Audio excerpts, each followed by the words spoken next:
thank you so much for being a part of Bharat Positive Show. My name is Sharath and मैं आपसे ये जानना चाह रहा था तृप्ति जी कि जब second wave आया, when that happened and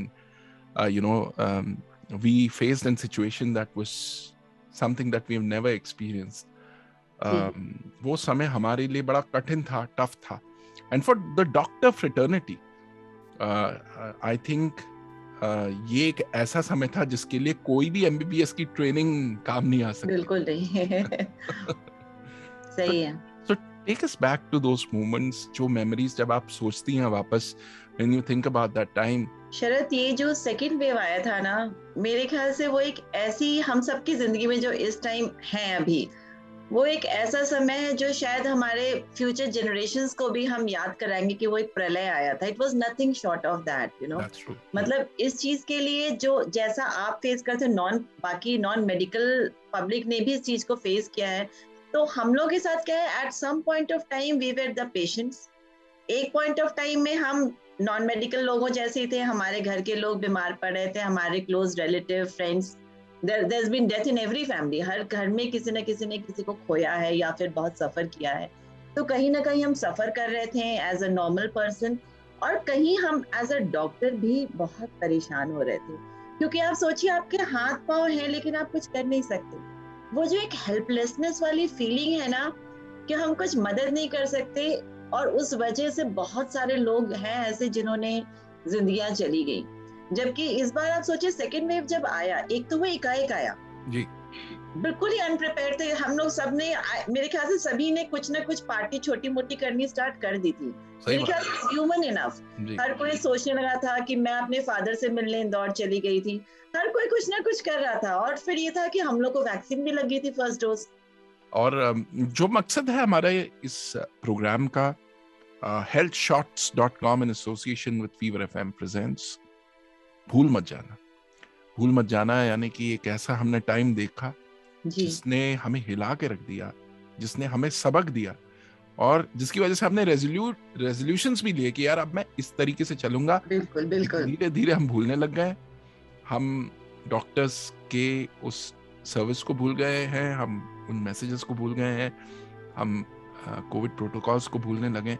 तो मकसद ये है कि वापस याद दिलाना कि corona is lurking. It is very carefully watching us. एक चूक हमारी तरफ से किस रूप में आएगा दोबारा से. तो यही मकसद है इस इनिशिएटिव का, भूल मत जाना. और आप जैसे डॉक्टर्स से बात करना और फिर रिविजिट करना about how you went through those times, your experiences. आपने बताया बहुत कुछ खोया, बुरा वक्त था, कट गया. लेकिन बुरे वक्त की एक और खासियत होती है कि वो कुछ सिखा के जाता है, बिल्कुल बदल देता है इंसान को. तो डॉक्टर तृप्ति बिफोर सेकेंड वेव और डॉक्टर तृप्ति आफ्टर सेकेंड वेव, क्या बदलाव आया, क्या लर्निंग्स रही, क्या सीखा, क्या पॉजिटिव चेंज आया आपके अंदर? बहुत कुछ सीखा है शरद. एक तो मतलब कुछ छोटी छोटी चीजें हैं जो मैं आपसे शेयर करूंगी. जैसे कि प्रोफेशनल लाइफ में हमें सबसे ज्यादा डर किससे लगता था, मतलब डर क्या, एप्रीहेंसिव होते थे हेपेटाइटिस पेशेंट से, HIV पेशेंट से, है ना.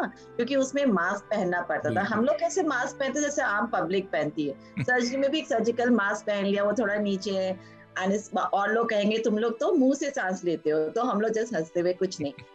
पीजी से ऐसी ट्रेनिंग थी, कभी सोचा ही नहीं. और जब HIV में पहनना पड़ता था वो सब गाउन हो, तो हम लोग को बड़ी कोफ्त होती थी कि कैसे काम करेंगे. तो एक तो हमने ये प्रॉपर ये सब जो चीजें हमने भी सीखी और पब्लिक के साथ, कि ये बिल्कुल टाइट, यहाँ से बिल्कुल हिलेगा बिल्कुल नहीं. शरद, आप बिलीव नहीं करेंगे, ये लास्ट ईयर मेरे को उससे इतनी एलर्जी होती थी कि वो आंख से पानी निकलना शुरू हो जाता था. मैंने एक के बाद एक महंगे से महंगा मास्क ट्राई किया. मुझे लगता था मुझे घर बैठना पड़ेगा, अगर मैं देख ही नहीं पाऊंगी, मेरा मास्क गीला हो जाएगा, तो मेरा तो कोई बैरियर ही नहीं रह गया, मेरा तो वो नल हो गया, नल एंड वॉइड हो गया मास्क. तो मुझे समझ में आया कि जब यहाँ से गैस निकलती थी अपनी खुद की कार्बन डाइऑक्साइड, तो वो उससे एलर्जीज होती थी. तो वो टाइम में कार चला रही होती, सडनली यहाँ से निकली, 5 मिनट बाद मेरी आंख से कुछ झरझर पानी बहना शुरू हो जाता था. तो ग्रेजुअली ये सब चीजें सीखी. डॉक्टर तृप्ति, आपकी इस प्रोफेशन में आपको day in and day out you interact with ladies, women. Yes. और इस कोविड क्राइसिस में हमने देखा कि the kind of strength that the women folk displayed was phenomenal because in a typical house, जैसे आपके हाउस में तो आप भी डॉक्टर हैं और आपके हस्बैंड भी डॉक्टर हैं, बट कई जगह ऐसा है जहां पे the men of the family had to step out, लेकिन उनकी जो ताकत थी वो लेडीज थी, क्योंकि उन्होंने कहा आप जाइए, कोई बात नहीं, हम संभाल लेंगे। बहुत सारी ऐसी हमने केसेस सुने, ऐसी हमने स्टोरी सुनी हमारे शो में जहां पे the main spoke about the strength that women gave them.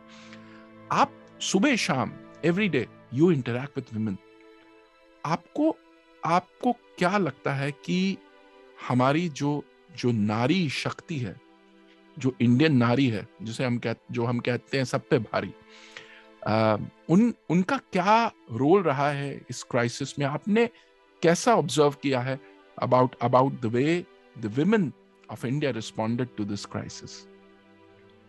देखिए, कोविड जहां तक ऐसे भी इन जनरल अगर हम बात करें तो विमेन तो खुद ही शक्ति का रूप है ना, शक्ति तो है ही विमेन में, इसमें कोई बात ही नहीं। विमेन आर द वंस जो कि हमारी सिविलाइजेशन को भी आगे लेके जाती हैं। सो आई वुड से कि किसी भी हाउस होल्ड में आप देखें, किसी के भी घर में देखेंगे तो हमेशा एक वुमेन का रोल तो होता ही है, उसके बगैर ना घर चलेगा ना प्रोफेशन चलेगा। अगर कोई किसी के घर के जो मेन है वो बाहर जाके काम भी कर रहे हैं तो घर तो फीमेल्स ही चला रही है ना, और बहुत सारी हैं जो बाहर भी चल रही हैं, तो उनका तो डुअल रोल रहता ही। अगर हम लोग बाहर जाते हैं तो घर भी अल्टीमेटली हमारी जिम्मेदारी होती है। बिल्कुल। अच्छा है तो क्रेडिट हमको मिलता है, खराब है तो भी हमको ही लेना पड़ता है। बच्चे अगर आपका अच्छा करते हैं, it's all credit to mothers, नहीं है तो भी आपके ऊपर ही टू एन एक्सटेंट जाता है। तो कोविड की अगर बात करें तो कोविड में मैं हॉस्पिटल्स की बात करती, तो हमारे यहाँ तो बहुत सारे हेल्थ केयर वर्कर्स हैं, नॉट ओनली डॉक्टर्स, बाकी भी नर्सेज हैं, जो हमारे पैरामेडिकल स्टाफ हैं, टू एन एक्सटेंट फीमेल्स हैं, and they have played tremendous role. इन लोगों ने हॉस्पिटल में जो रिजॉल्व और जो स्पिरिट के साथ काम किया है वो काबिले तारीफ है। With doctors like you, Dr. Tripti, we can never go wrong. We will always be in right hands. आपको बहुत बहुत बहुत शुक्रिया, आपको सलाम है जो आप काम कर रही हैं। आप बस ऐसे ही लगे रहिए। आज से आप भारत पॉजिटिव फैमिली का हिस्सा हैं। Thank you so much Sharad, please keep doing. आप जो कर रहे हैं वो भी कम नहीं है। कोई कुछ कर रहा है उसको सपोर्ट करना, उसको सो मच लव अफेक्शन देना is also a very big thing. It keeps us going, trust me.